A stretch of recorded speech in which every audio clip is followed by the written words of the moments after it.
ଆପଣଙ୍କ ପାଖରେ ଟଙ୍କା ଥିଲେ 12ଟି ଲାଭ। ଟଙ୍କା ଥିଲେ ଆପଣ ସଭାରେ ମୁଖ୍ୟ ଅତିଥି। ଟଙ୍କା ଥିଲେ ଆପଣ ଗ୍ରାମର ମୁଖ୍ୟ। ଟଙ୍କା ଥିଲେ ଆପଣ ବିଶିଷ୍ଟ ସମାଜସେବୀ। ଟଙ୍କା ଥିଲେ ଆପଣ ସମାଜର ନେତା। ଟଙ୍କା ଥିଲେ ଆପଣ ଗରିବର ବନ୍ଧୁ। ଟଙ୍କା ଥିଲେ ଆପଣ ବାପା ମାଙ୍କର ଦାୟିତ୍ୱଶୀଳ ପୁଅ। ଟଙ୍କା ଥିଲେ ଆପଣ ଶ୍ୱଶୁର ଘରର ଆଦରର ଜ୍ୱାଇଁ। ଟଙ୍କା ଥିଲେ ଆପଣଙ୍କର ଶଳା ଶାଳୀର ପ୍ରିୟ ଭିଣୋଇ।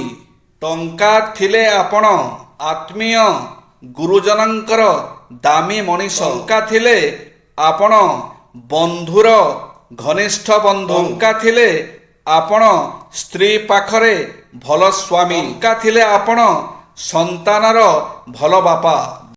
କିଛି ସୁନ୍ଦର ମହତବାଣୀ। ଯେଉଁ ବ୍ୟକ୍ତି ଦୟାଶୂନ୍ୟ ଭାବରେ ବିପଦଗ୍ରସ୍ତ ବନ୍ଧୁକୁ ତ୍ୟାଗ କରିଥାଏ, ସେହି କୃତଘ୍ନ ମିତ୍ର ଅଚିରେ ବିପଥଗାମୀ ହୁଏ। ମୃତ୍ୟୁ ସମୟରେ ଯେଉଁ ବ୍ୟକ୍ତି ଯୋଗରେ ଥାଇ ଦେହ ତ୍ୟାଗ କରେ, ସେ ମୁକ୍ତି ପାଇଥାଏ। ମୃତ୍ୟୁ ସମୟରେ ଯିଏ ଯାହା ଭାବୁଥାଏ, ସେହି ଅନୁସାରେ ସେ ଅନ୍ୟ ଜନ୍ମ ପାଇଥାଏ। ପ୍ରାଣୀର ସର୍ବଦା ମନେ ରଖିବା ଉଚିତ ଯେ ଏକାକୀ ଜନ୍ମ ଗ୍ରହଣ କରି ଏକାକୀ ମୃତ୍ୟୁ ମୁଖରେ ପଡ଼େ। ବହୁଜନ ବେଷ୍ଟିତ ହୋଇ କାଳ ଯାପନ କରୁଥିଲେ ମଧ୍ୟ ତାର ପାପ ପୁଣ୍ୟର ଫଳ ଅନ୍ୟ କେହି ଭୋଗ କରନ୍ତି ନାହିଁ। ତପ, ତୀର୍ଥ, ବାର, ବ୍ରତ, ପୂଜା, ହୋମ ସବୁ ମିଛ।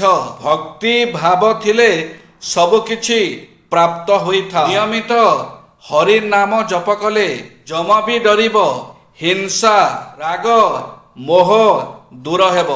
ମୋର ମୋର କହିଲେ କିଛି ନିଜର ହୋଇଯାଏ ନାହିଁ। ଶରୀର ସୁନ୍ଦର ହେଲେ କ'ଣ ହେବ? ତା ଭିତରେ ଅନେକ ରୋଗ ଘର କରି ରହିଥାନ୍ତି। ସ୍ୱାସ୍ଥ୍ୟ ରକ୍ଷାର ନିୟମ ମାନି ଚଳିବା ଆବଶ୍ୟକ। ଯିଏ ପ୍ରଭୁଙ୍କର ନାମ ଜପେ ସେ ଶ୍ରେଷ୍ଠ ପ୍ରାଣୀ ବୋଲାଏ। ପର ନାରୀ ହରଣ କଲେ ସଞ୍ଚିତ ସବୁ ଧର୍ମ ନାଶ ଯାଏ। ସମୟର ମୂଲ୍ୟ ଧନରତ୍ନ ଠାରୁ ଅଧିକ ମୂଲ୍ୟବାନ। ନୀରବ ଶାନ୍ତ ନିଶା କାଳ ହିଁ ଉନ୍ନତ ଭାବନାର ଅନୁକୂଳ। ବିଶ୍ରାମ ସମୟରେ ଅତୀତର ସ୍ମୃତିଚାରଣ କରିବା ଆବଶ୍ୟକ। ଗୁରୁ ଭୋଜନ ଏକ ପ୍ରକାର ପାପ। ନିଶାପାନ ଦାରିଦ୍ର୍ୟର ଅନ୍ୟତମ କାରଣ। ନିଦ୍ରା ମଣିଷର ଅମୂଲ୍ୟ ସମ୍ପଦ। କର୍ମ ବଳରେ ସକଳ ଦୁଃଖ ଦୁର୍ବିପାକ ଦୂର ହେବ। ଚେଷ୍ଟା କଲେ ପ୍ରତି ଅନ୍ତର ଅପ୍ସରା ଭୁବନ ହୋଇପାରେ। ସୁସ୍ଥ ଓ କର୍ମକ୍ଷମ ହେବାକୁ ହେଲେ ଆମ୍ଭମାନଙ୍କ ଶରୀର ପ୍ରତି ତୁଲ୍ୟ ଦୃଷ୍ଟି ରଖିବାକୁ ହେବ। ମାନବ ସୃଷ୍ଟିର ସାରବସ୍ତୁ ସତ, ମାତ୍ର ଶୁଆ ଉଡ଼ିଗଲେ ଆତ୍ମାର ସେ ସୁବର୍ଣ୍ଣ ବିଭା ଲୁଚିଗଲେ ଏ ଶରୀର ଖଣ୍ଡ ମାଟିରେ ଘୃଣ୍ୟ ଆବର୍ଜନା। ଉପଭୋଗରେ କାମନା ପ୍ରଶମିତ ନ ହୋଇ ବହୁ ଗୁଣିତ ହୁଏ।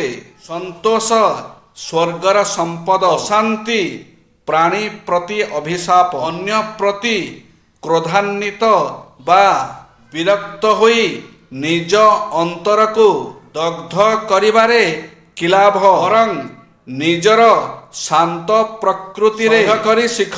ସନ୍ତୋଷ ପାଇଁ ସ୍ମୃତି ଅପେକ୍ଷା ବିସ୍ମୃତିର ଆବଶ୍ୟକତା ବେଶୀ। ସାମାନ୍ୟ ବିପଦକୁ ଅତି ଅଳ୍ପ କଳ୍ପନାରେ ବଢ଼ାଇ ଦେଇ ଭୀଷଣ ଭୟଙ୍କର ମନେ କରିବା ମୂର୍ଖର କାର୍ଯ୍ୟ।